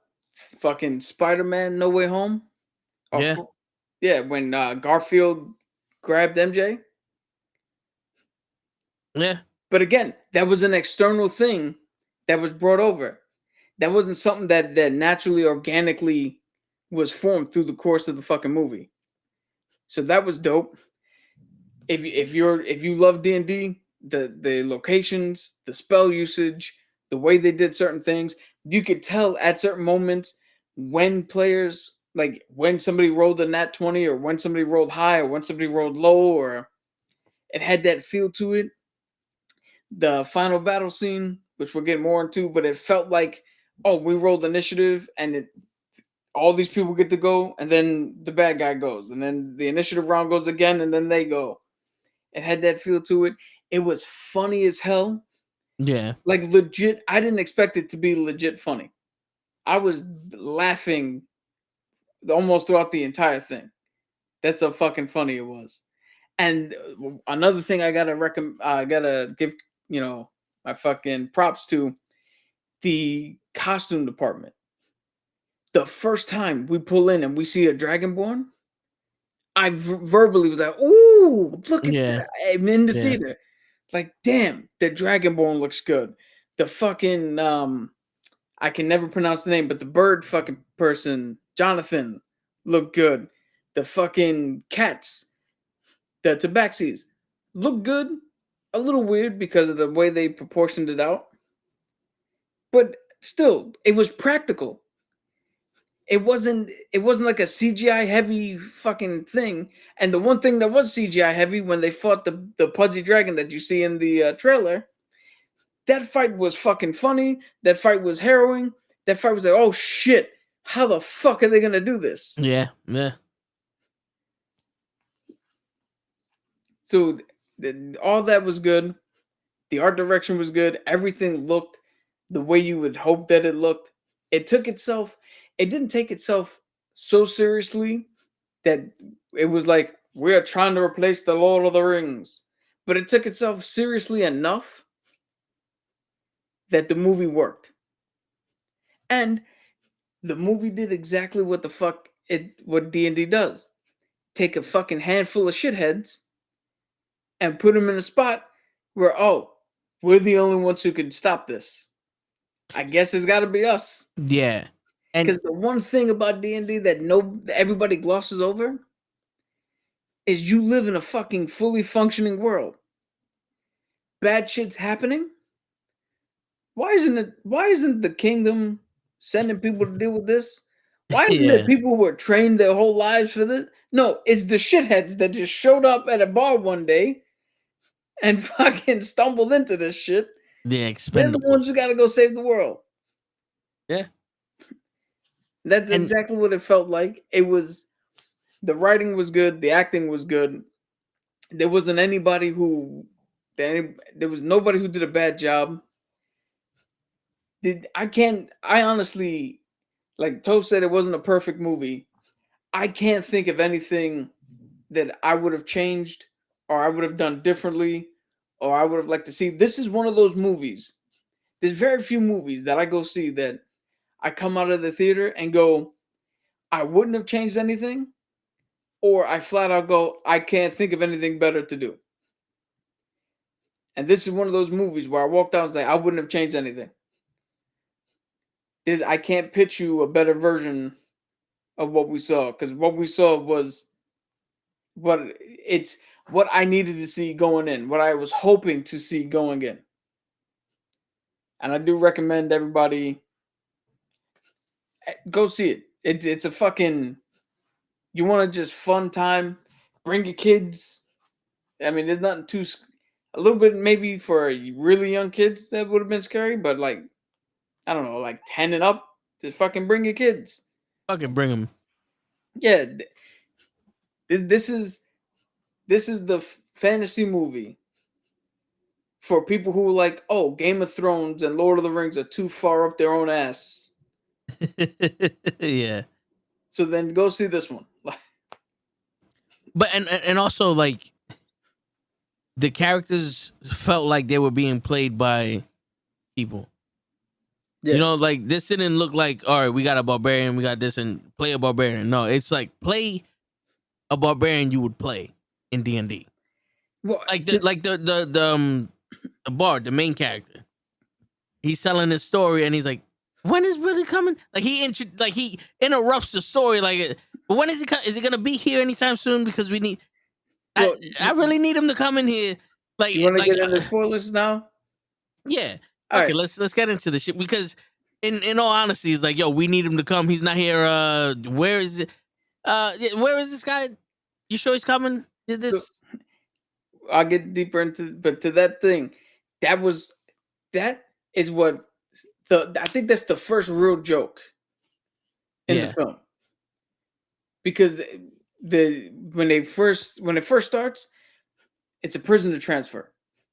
They bring in this orc motherfucker who comes in big, like I said, practical effects, look fucking cool in the makeup, walking around. They get put in a cell with Chris Pine, and Yeah, I was thinking. Michelle Rodriguez. I was thinking the same shit. Yeah, puts in the cell with them. That's a little bit of banter. Michelle beats the shit out of him because he's a piece of shit. And the movie's starting, and then we get to, so they were arrested, and we get to the parole hearing. As soon as he's telling the story, he literally, in the middle of the scene that he's telling, because we get the backstory of how they got there, and part of his backstory, he stops, looks at the camera, and then, like a Deadpool moment, breaks the fourth wall and was like, "What? When is Jonathan coming?" As Toe was saying. Yeah. And that set the tone. It was like, okay, from here on in, I'm buying in. I know what this movie is. Because you know, okay, we know what level we're playing at now. And now we have nothing to do but go from here and upwards.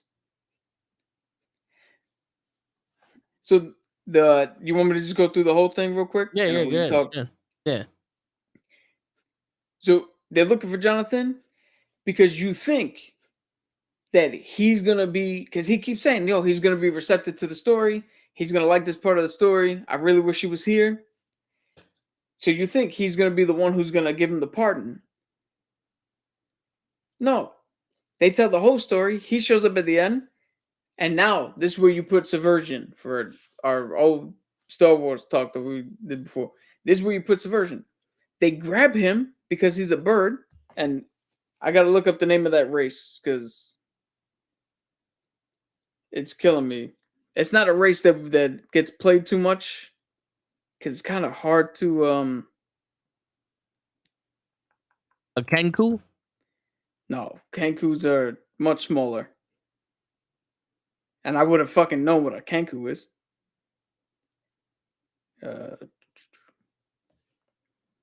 Hold on.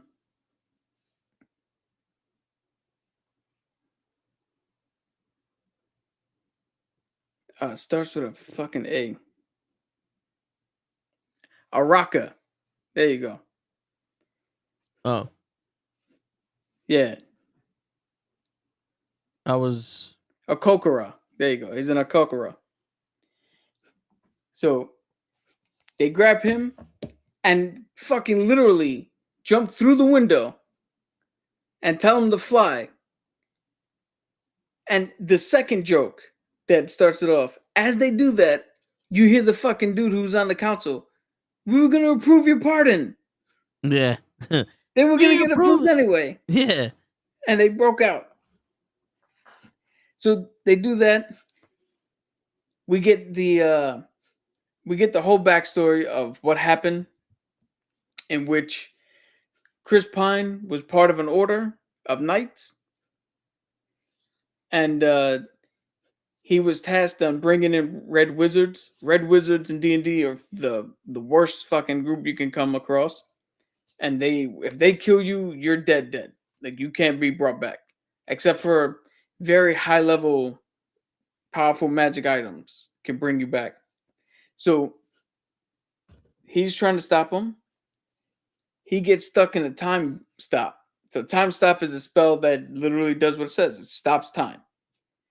He gets stuck in one. Him and Michelle Rodriguez. The reason he was in this thing in the time stop is he was looking for this one tablet that can revivify or reawaken, as they call it. He wanted to bring his wife back because one of the things he did as a knight was he stole some gold from the Red Wizards, and that wound up leading them back to his place, and it killed his wife. So he was trying to get the tablet or get the talisman to bring her back to life so that he and his daughter and her can all live together. And, you know, in the interim between him getting stuck in the time stop and him losing his wife, in between all that, he met Michelle Rodriguez's barbarian. They formed a brother-sister relationship. They raised the kid, all that shit.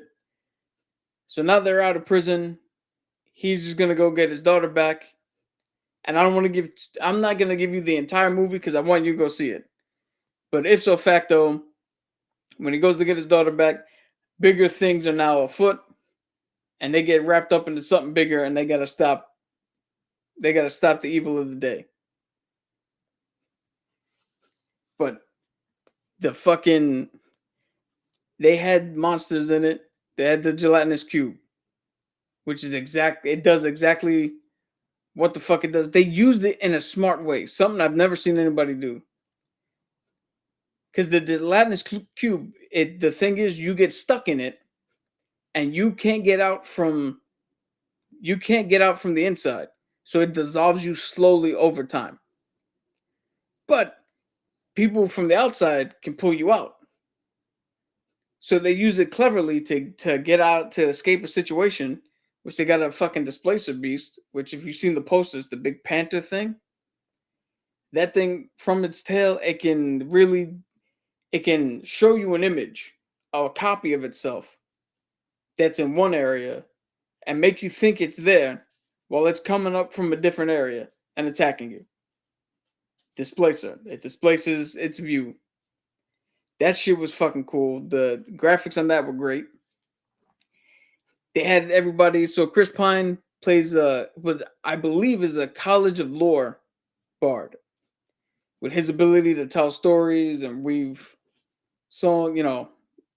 plans and do all that shit.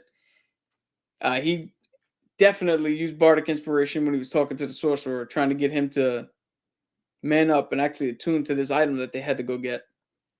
You had the sorcerer who's a wild magic sorcerer. Wild magic, if you cast at a high enough level, you literally have to roll on a table, a D100 table, and whatever random effect happens because of your use of magic happens. You could turn yourself blue. You could turn yourself into a potted plant. You could summon a dragon.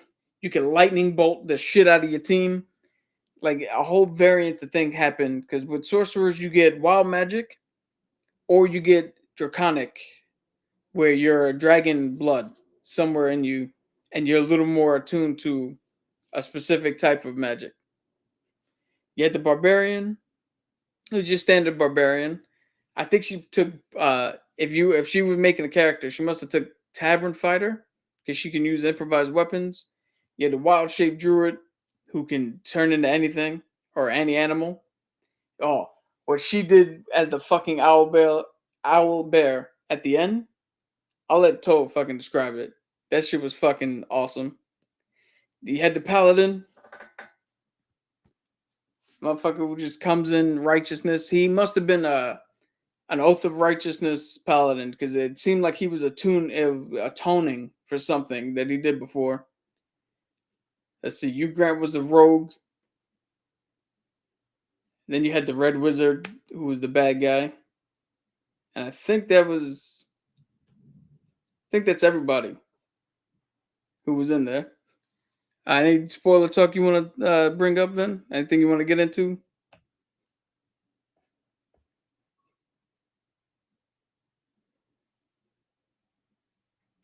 I don't know. My man fell asleep or some shit. No. Sorry. Well, to give you a couple more seconds. So the thing takes place in a couple of different places. Neverwinter is the main place where it takes where this whole thing happens, and that's the main capital of one of the largest cities on the Sword Coast. So in the D&D world, it's the Forgotten Realm. There's many realms, but this is the Forgotten Realm. It's on the continent of their planet, their like Earth planet. And I always forget how to pronounce the fucking name because I'm always bad with names. The Earth planet and No, but shit. it's not the Earth planet. I mean, The main planet or the Earth planet? no. So the Forgotten Realm, that's the main place that they're on. But Neverwinter is located on the Sword Coast next to. They mentioned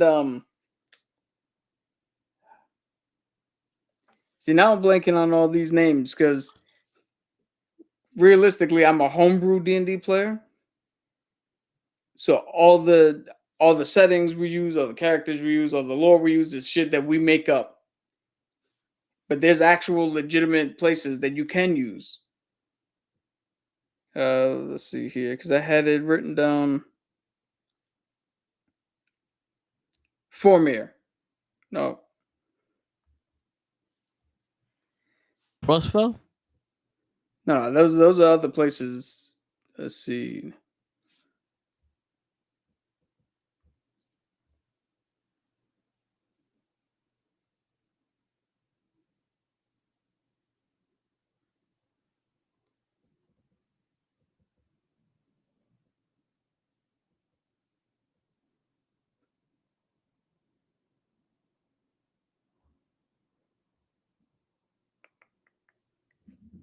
Yeah, we're still trying. Well, I see there's Rum Space, the Formir solar system. A deed. Faerun. There you go. Oh, okay. Yeah, that's the continent that they're on. And they talk about Waterdeep, which is another place. So Neverwinter has a video game setting out that you could play. It's like I said, this where the majority of, like, it's the biggest city that they have, where elves and dwarves and all that shit live. Waterdeep has a great campaign setting with the heist, Waterdeep heist, where you can play there. The Sword Coast is the left edge of the fucking map. If you look at it, I mean, it's got all the places in it. One of the things I loved. Everybody played, like he was saying before. Everybody played their character perfectly, and you could tell what stat. If you play D&D, you could tell what stats they have. So the Chris Pine, the bard, charisma, high charisma to play a bard. The paladin, also highly charismatic, but intelligence and wisdom are not stats that a paladin needs. So you could tell his wisdom was lower, not because he was dumb or anything or he didn't know shit. It's just the way he portrayed it, where he's very, colloquialisms don't work with him. Because at one point they were like, "Oh, we need to go stop Hugh Grant's character," and Michelle Rodriguez is like, "Yeah, he's a son of a bitch." And the He's paladin, like, so you blaming your mother? Reggae Jean Page was like, "Oh, so you blame his mother for this?" You're like, no. You're like, "What? No." My favorite thing is there's this moment where he's done with his part. He went to go help him get the helmet that they need, the disruption helmet, and he's like, "All right, I'm out." And they're literally narrating like you would do at a table where you're just talking shit about one of the players. And he's like, "Oh, look, he's walking away. Look at that. He's walking in a straight line. Up. He's coming up to this is Chris Pine. He's like, oh, he's coming up to a rock. Is he gonna go left? Is he gonna go right? and he's walked straight over. He's like, oh no, he's gonna walk straight over it. And the fucking thing was like a big ass fucking rock. He literally had like to a like, walk boulder. up and step down. Like, Yeah. it's fucking hilarious. Yeah, it was dope. And then towards the end, the woman that could transform into different things, The druid, the druid, she turned into like a bear hawk, the owl bear. the owl bear, and was smashing the red demon. And they're like, okay, I think that's enough. And the demon became alive. She's like, ah! And then just Yo, smashes even more, and then throws her against the wall, and like definitely tries to kill her. I'm gonna tell you right now. We're gonna go into what I popped for. I popped for the Dragonborn. Because when I first saw him, I was like, oh shit, that's a fucking Dragonborn. It looks great. It exists in this world. It's real. The spells that they used. So one of the main villains used one of my favorite spells, the Green Flame Blade. Where you literally put a green flame around your blade and you could do extra damage with it.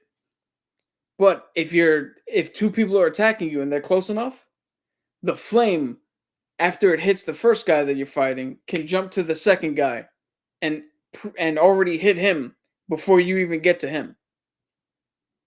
He didn't have a chance to use that portion of it because he fought the paladin one-on-one. And that was a fucking fight.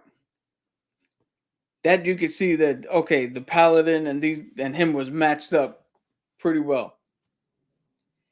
I popped for that shit. They did the ending. I'm not gonna give away all of it, but there's a moment in the beginning where they were like, "Oh, the sorcerer who's supposed to be highly charismatic. Sorcerers are supposed to be charismatic.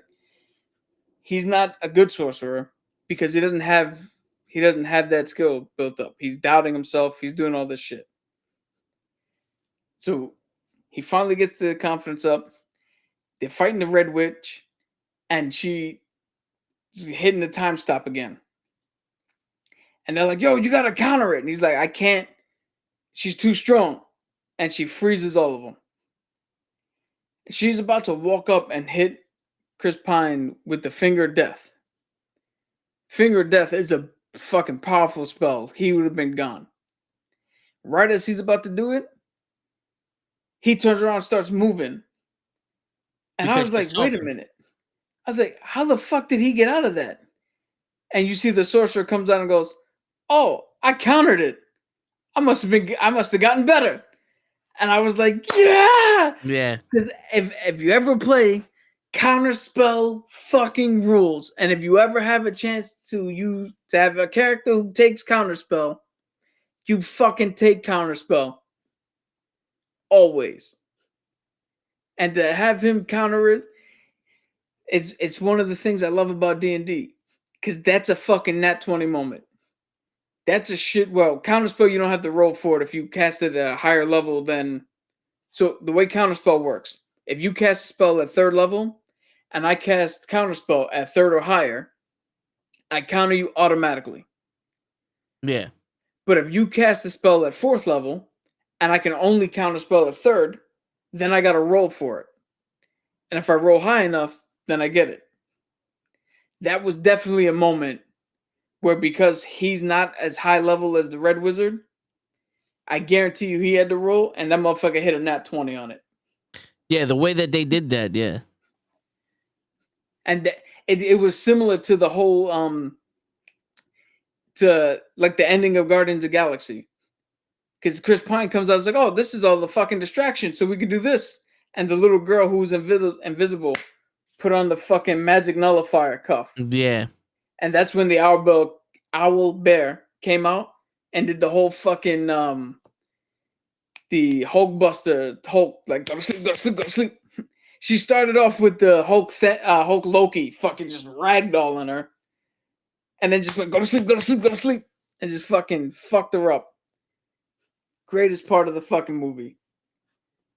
I can't wait to watch that again just to see that part. Yeah.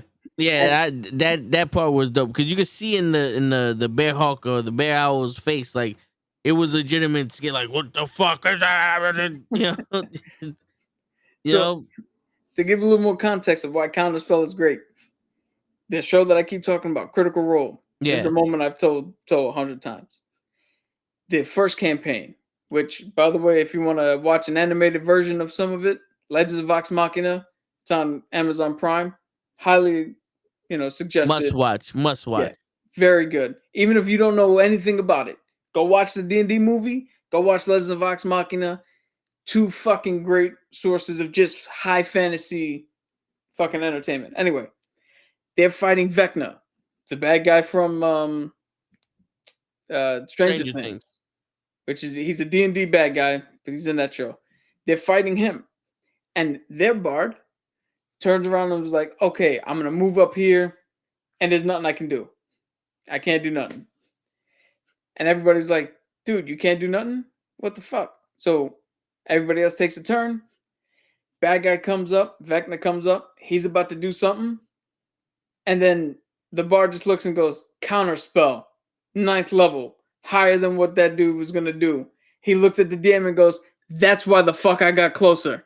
Drops his pen and just ruins the whole plan that was about to go down. That's why I popped so hard, because that reminded me of that, where the Red Wizard's like, oh, I won. And he just came up, counterspell, bitch. You ain't do shit. Word. Yeah, that was dope to see. And even if it's like D&D is not your game, I know a lot of it is reference to D&D and all that other stuff, but it's a fantasy world. Like if you're into like fantasy worlds and like Lord of the Rings or some shit that takes you out of, this is a good fucking movie to watch. Yeah, you know what? It wasn't too high on the magic. It wasn't too bogged down on like the mechanics of things and you need a long rest to get your spell slots back, or you ran out of spell slots, or they didn't get bogged down on the minutia of the actual play. They just went, instead of rule as written, rule is cool. The rule of cool. Yeah. They just made a cool movie, let the people do what they do. And they left it open for if they wanted to make another one, they don't have to use these characters. They can make another Dungeons and Dragons movie with other characters and tell a different story. Yeah, that's the beauty. That's the beauty of Dungeons and Dragons. It could take you 3 years to play a single campaign, or you could show up every week with a different character, go on a different adventure. Yeah.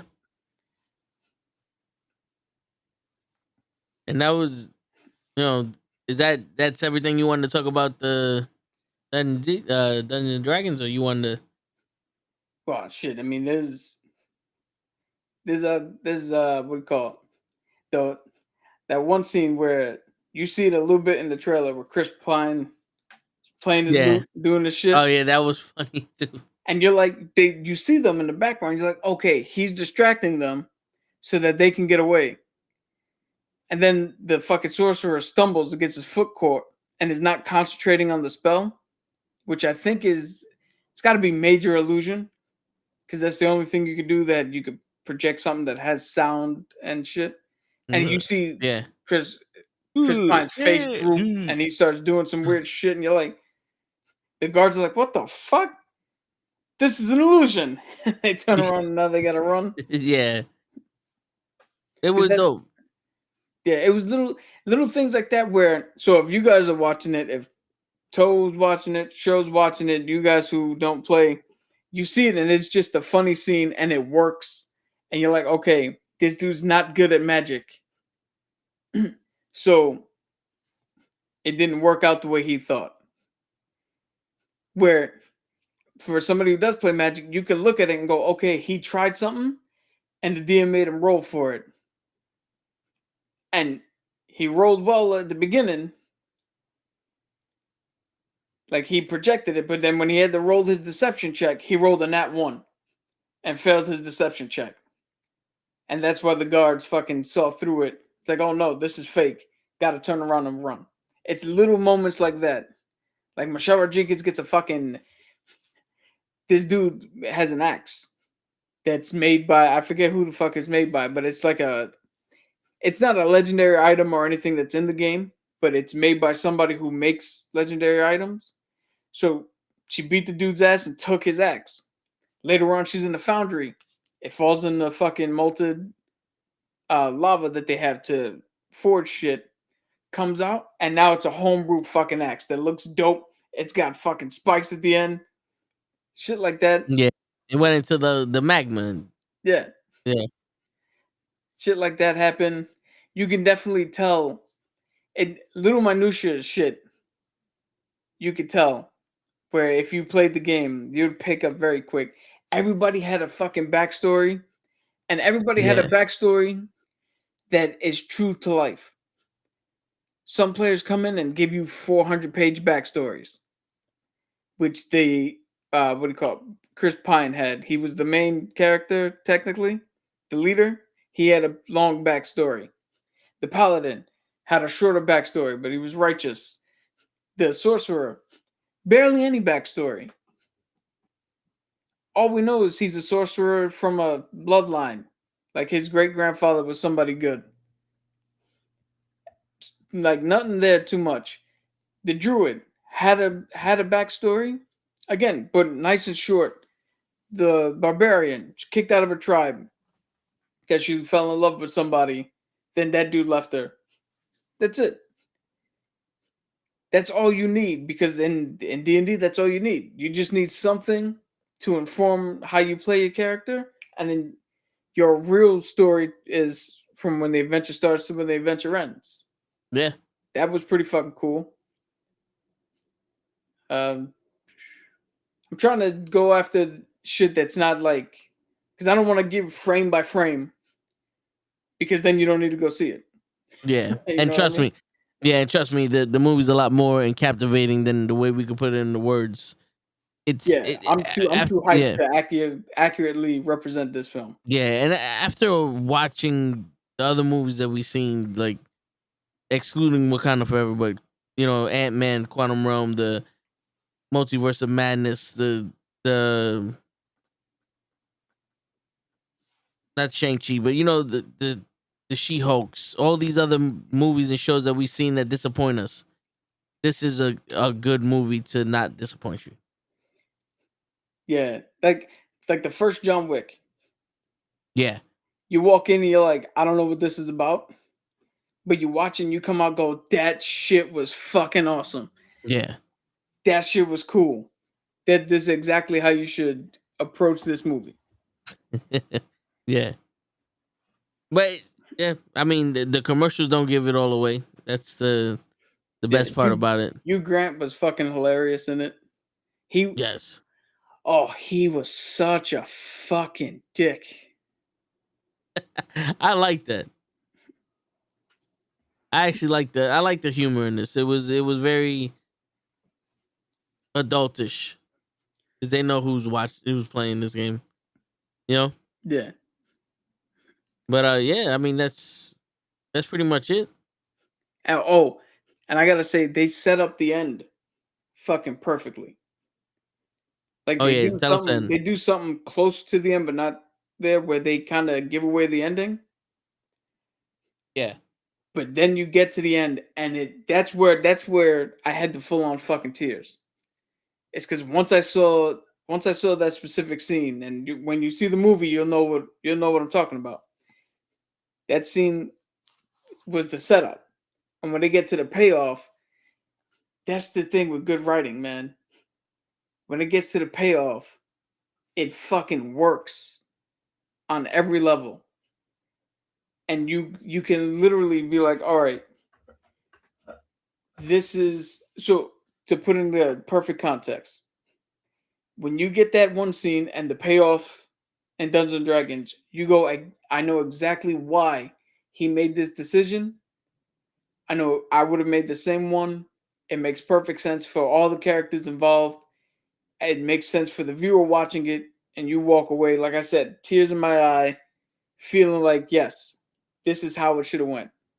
Lord.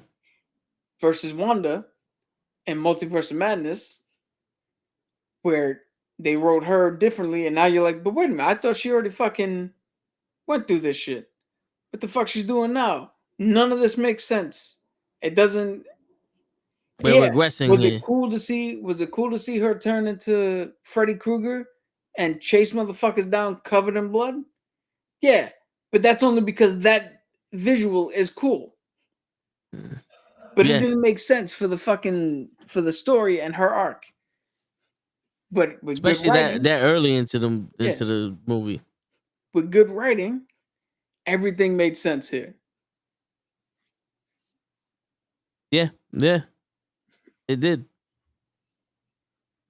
But like we said, we don't want to keep beating the dead horse. Go watch the fucking movie, but it was definitely something that was definitely good to watch, whether you played Dungeons and Dragons or not. It comes out on the 31st. I'm definitely gonna go watch it again. Yeah, and hopefully next week we have a one shot of our own, so we can actually show you how DnD works. And so we did a one shot before. We ran a module. Like I said, I'm a homebrew guy.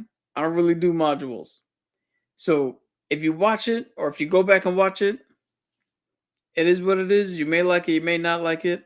If we get the chance to do a one shot again and I get to do my homebrew shit and show you what this game's supposed to be about, I guarantee you it'll be a better time.